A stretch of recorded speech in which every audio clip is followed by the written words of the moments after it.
समर्थ मंडळी, संतांच्या आणि परमभक्तांच्या जीवनात येणाऱ्या घटना आपल्या सामान्य बुद्धीने समजून घेणं नेहमी सोपं नसतं. गुरूंची कृपा म्हणजे संकट कधीच येणार नाहीत असा अर्थ नाही. अनेक वेळा संकटातून जात असतानाही भक्ताच्या अंतःकरणाला गुरूचा आधार मिळतो आणि त्याच आधारामुळे तो त्या परिस्थितीला सामोरा जातो. स्वामीसुतांच्या जीवनातील प्रसंग आपल्याला मान, सन्मान, अपमान, दुःख आणि परिस्थिती यांच्या पलीकडे जाऊन गुरुचरणी मन स्थिर करण्याचा संदेश देतो. आज आपल्या जीवनातही अनेकदा असं होतं.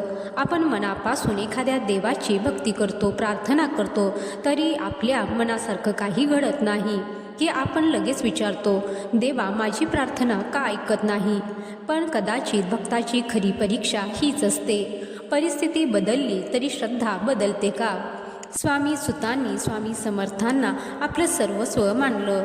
त्यांच्या जीवनातील प्रसंग आपल्याला हेच सांगतो की गुरुवरील श्रद्धा ही केवळ सुखाच्या काळात नसावी. संकटाच्या काळातही मनात श्रद्धा आणि संयम ठेवणं महत्त्वाचं आहे.